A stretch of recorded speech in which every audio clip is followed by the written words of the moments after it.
Afternoon everyone, my name is Nathan John Lee. In my group, the Group 4, will be discussing about the forms of business organization. A business is any economic activity that is conducted primarily for profit. The purpose of engaging with business is to supply goods and services to earn profit and income. The first example of business is the sole or single proprietorship. This is a business entity owned by the only person called a sole proprietor. I'm Clartius Emiare, and this is the continuation of Nathan's report. These are the advantages and disadvantages of sole proprietorship. First advantage, easier to start and set up, only few legal requirements. Second, only one owner decides for the business. Third, all profits are for the owner. Fourth, the owner, not the business, is taxed. Last, easy to dissolve. These are the disadvantages of sole proprietorship. First, unlimited liability. Owner is legally liable for all business debts. Second, limited resources. Third, all losses are borne by owner. Fourth, limited life. Business is automatically terminated due to owner's death, insanity, or imprisonment. Partnership. A business entity owned by two or more persons called partner, who have agreed to contribute money, property, and industry to a common fund with the intention of dividing the profit among themselves. Many small business and most professional service groups are partnership. These are the advantages and disadvantages of partnership. First, the advantages.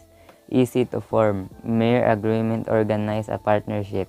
Second, joint resource of resources. Third, lesser government supervision. Fourth, tax exempt if professional partnership but subject to tax, corporate tax if commercial partnership. What are the disadvantages of partnership?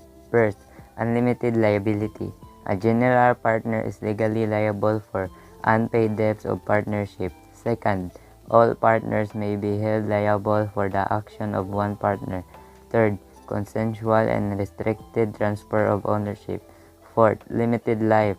Disagreement of or change of partner may dissolve the partnership.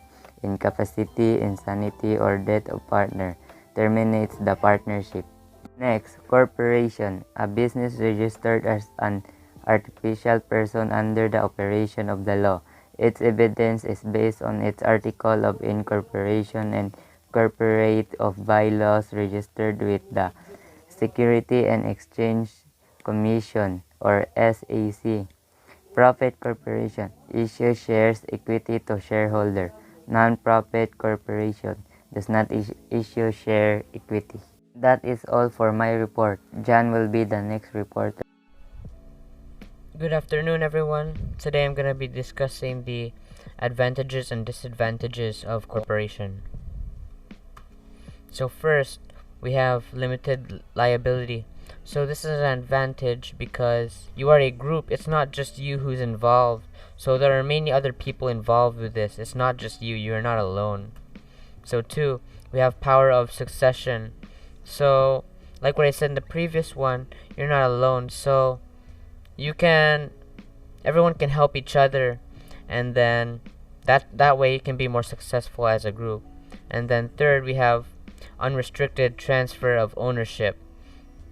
So in here, since many of you are in this corporation, that's why it's called corporation. So in a corporation, there are many of you, so you can transfer what is this person going to do, what's the other person going to do. So next, greater source of resources. So in here, it's not just you who's working alone, like I said in all the previous ones. So the best thing about this is that you're a group. You can all have a meeting and think about your decisions together, unlike others where you have to do your own decisions or you don't have that many people to ask. And then next we have renewable and perpetual life. So if you're in a corporation, you have a very good life, but there's also disadvantages, which I will be talking about in a couple of seconds. So renewable, your life is very convenient, it's good, you have a lot of money, so a successful life, a renewable and successful life. So here we are at the disadvantages. So first off, it's mostly costly and difficult to organize. Then the only the board of directors and other authorized officers can bind the corporation, in contracts. So first, let's start with the first one. So it's costly because it's very expensive, and then you have to pay for other people as well, and all that. And then it's also difficult to organize, and it's hard to get a group of people to join you in a corporation, so second, only the board of directors and other authorized officers can bind the corporation, in contracts. So here, you can't do anything by yourself as well.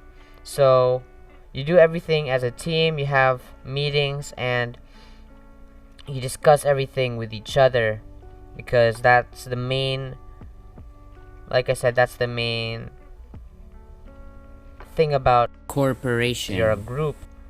It's a group of people but licensed as a single entity. So in the business, it's considered one person, but it's truly multiple people. So which it makes it like kind of a super being, because it's very smart, because there's more than one person. And then next we have stringent government supervision and restrictions. So since this is different and it's bigger, it's a bigger corporation, it's a bigger thing, so the government will be more strict about it. So they will supervise it more, they will be watching it carefully. And then last but not the least, 30% income tax rate. If a corporation incurred loss in its 4th year of operation, it should be taxed at 2% based on its gross income. So gross income is the money that you have when you first get the payment. Before you save anything, you use it on taxes or your needs before spending it. That the overall money that you have, that's the gross income. So next, let's go to the primary business of accounting. So there's servicing, merchandising, and manufacturing. So in servicing, to earn revenue, this business renders services to clients in exchange for fee. Therefore, the primary product of this business is service. So in servicing, for example, you are a doctor, and then someone needs an open heart surgery. So you do the surgery or the service, and that will be your product. And then when you're done, they will give you the money. So that is their way of trading with you. So you do a service for them and they give you the money. So that's how servicing works, as you can tell in the title. It's servicing. Should be obvious.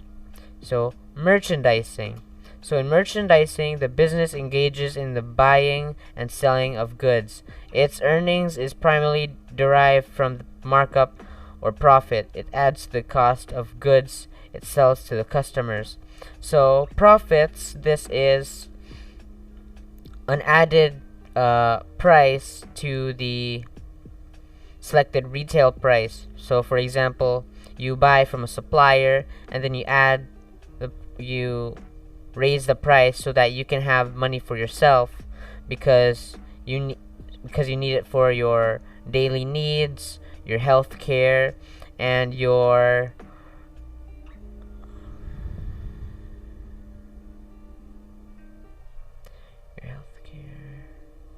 water bill, your electric bill, and all the things that need to be paid, and also your Globe or Smart, your Wi-Fi, because online class and because the technology is evolving and things are more reliant on digital.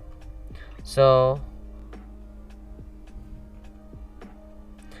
that is all on my topic, and then next is Abigail Matugina. Take on stage. Abigail C. Matugina, and I'll be continuing the topic of John Frederick Cable. So third is the manufacturing. The business converts raw materials into finished goods that are to be sold at selling price. In the conduct of business transactions, the concept of separate accounting entities shall always be observed. That is, the transactions of the business must be accounted separately from the owner's personal activities. Separate accounting entity, the business acquires its assets, incurs its liabilities and expenses, and earns its income separate and distinct from the owner. In short, manufacturing is where raw materials are converted into finished goods that are ready to be sold. So, in the business transactions, there is this concept that must be observed, and this is the separate accounting entity. So, the reason this must be observed is that business would be accounted separately from the owner's personal activities. Next, we have the need of accounting in business. So, due to manifold advantages that is accounting provides to the business, it becomes a necessary tool that is inseparable to the business. So, we have here 5 advantages, and first is the aid to management. It provides financial information to the management to do its daily work properly and efficiently. So this means it helps you to do your work properly and efficiently. Next we have is the reference. It removes the limitation of memory by recording business transactions. So this helps you to avoid forgetting your business transactions. It also serves as your future reference of your business financial report. Third, we have the basis for tax assessment. It helps in observing the tax liability of organization regarding income taxes. So, from the words itself, it is about taxes. So, this helps in assessing your business taxes. So, next, we have the evidential matter. It serves as good evidence to attest the truthfulness of financial reports in any legal investigation or court law. So, this serves as good evidence to test the truthfulness of your financial reports. And lastly, we have the tool to evaluate management performance. It helps businessmen know the true status of the business in terms of the results obtained and the financial condition of the business. So, it helps businessmen to know the performance of their business and its financial status.